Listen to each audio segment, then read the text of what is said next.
Assalamu alaikum wa rahmatullahi wa barakatuh. My peace, blessings, and mercy of Allah the Almighty be on all of you.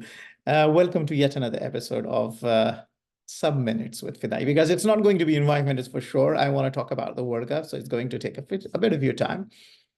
Please stay tuned and stay with me till the end, and let's walk you through the ICC Men's T20 World Cup. There are some interesting facts that I'd like to share with you. We know that 20 teams are participating in this, and we know that the T20 World Cup has started from the 1st of June, and the first match was played between the co-host USA and Canada. And we know that the fact that West Indies and the USA are the co-host of this T20 World Cup. And this is for the first time that USA is playing as host in this major ICC tournament. We know that West Indies have hosted before this two men's World Cups.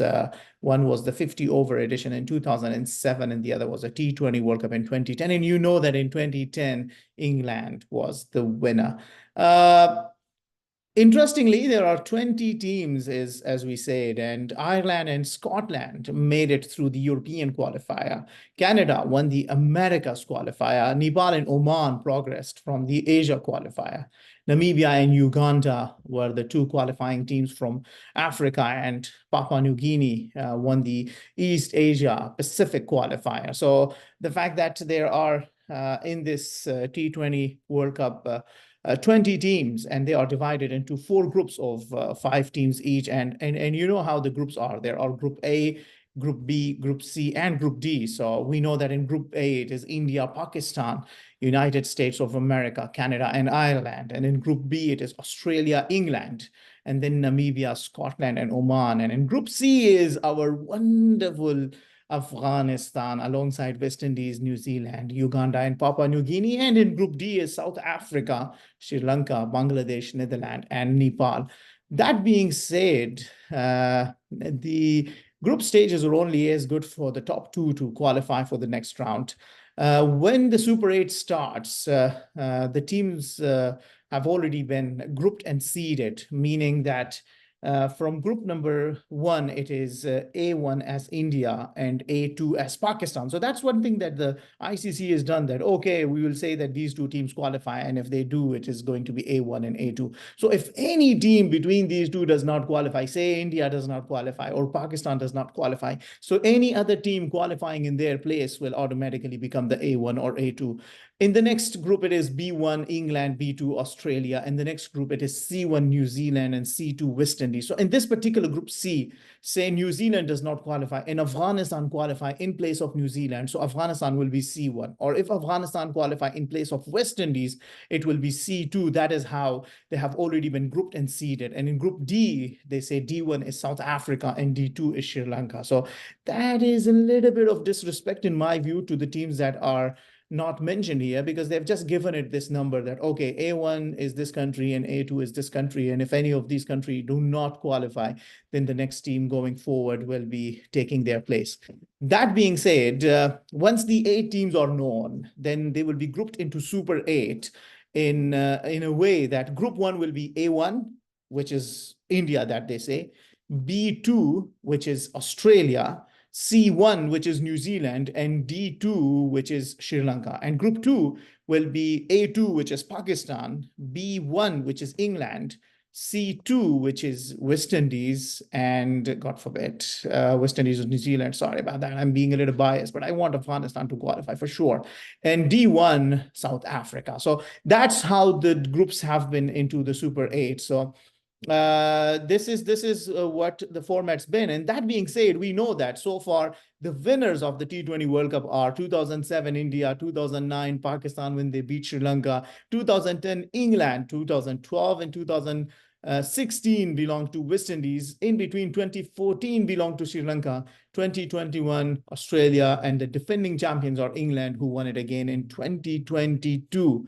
That being said, let's quickly look at the games, how the games have, for instance, transpired so far in this T20 World Cup. We know that the first match was played between USA and Canada, and what a match that was.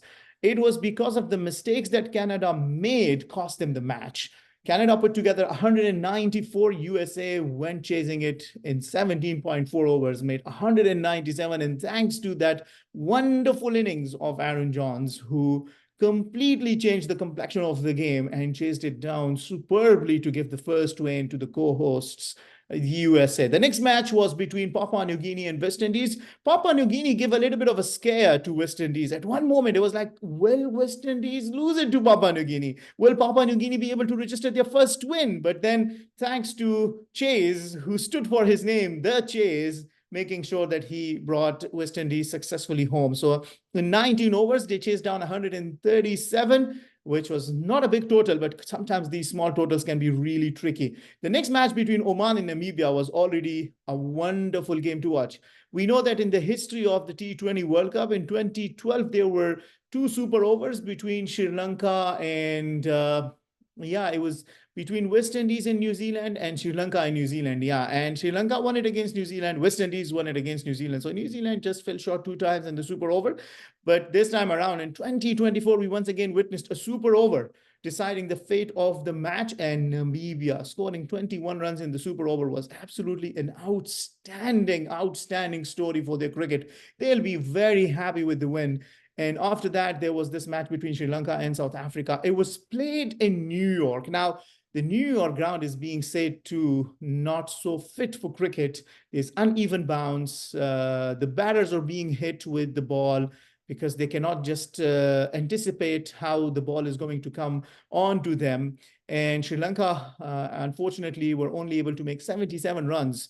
Had they made just a few more, Sri Lanka might have had uh, probably a chance to win against South Africa. But South Africa, as they are, came all guns blazing.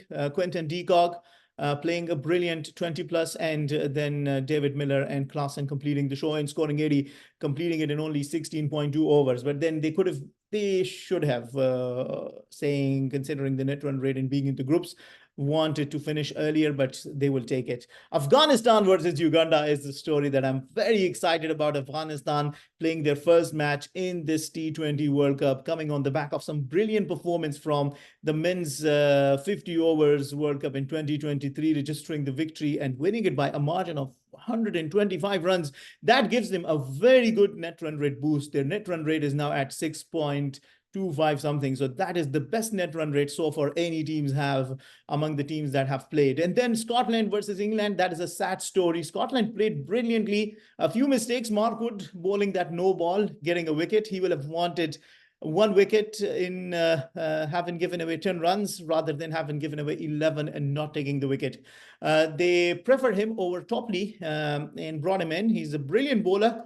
And he hasn't bowled many no balls, but that one no ball, which cost him the wicket, but who cares? 10 overs bowled, 90 runs on the board. The match already had been reduced because of the rain, ended with no result. England will be the one that will be very upset with this because they might have wanted to win against Scotland to secure 2 points. Plus, they have never beaten a European side in the T20 World Cup. So, interesting thing, it still remains so. Nepal versus Netherlands, that was a good contest. I think I missed Lamichane, who was not able to come to the USA and play. But Netherlands, they have been very phenomenal. They have beaten in the past some strong teams, South Africa 2 times in one-day format and in the T20 format, have beaten England as well. So, and they have started their campaign with a win against Nepal. They'll be a very happy side because it looked a little tricky. 106 runs is what Nepal scored, and Netherlands only finished it in 18.4 overs.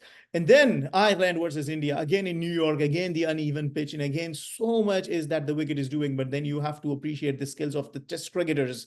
Rohit Sharma in particular standing out this time, making sure that he stays on the wicket. One thing is, if you take care of the first 10 overs when the ball is new and so much is happening, you can score runs down at the later part of the innings. But one thing, Delaney, I mean, he's been brilliant for Ireland. I saw him in the match against Afghanistan in the series that was played in UAE. He was almost to bring Ireland home in an unbelievable chase that they fell short by a few runs only. I think 10 runs only. Fazal Farooqi finally got him out. But that Delaney is absolutely a brilliant batsman for me. He's fearless. He's a good cricketer, and he can hit it long and and high and far for maximums.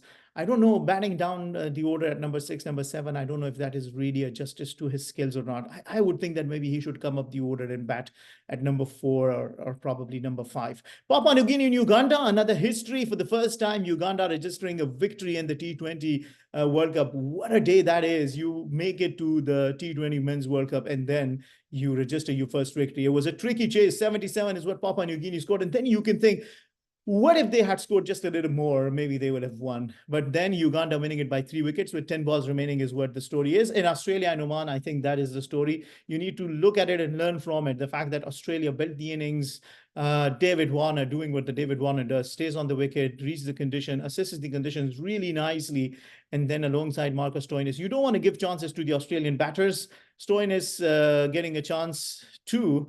On the back of that, scoring a brilliant 50. That 26-run over is going to hurt Oman for a very long time. Finally, we are here at the match number 11 between Pakistan and USA. We'll keep you posted once the match is played, and with further more matches, we'll give you a little bit of more update. Well, stay tuned. Please subscribe to my YouTube channel if you still have not. Share the word, and let's bring in as many we can into my YouTube channel to support me, and hopefully we'll be able to do more and more of the videos for you all. Stay tuned. Thank you very much. May Allah keep you all safe. Assalamu alaikum wa rahmatullahi wa barakatuh.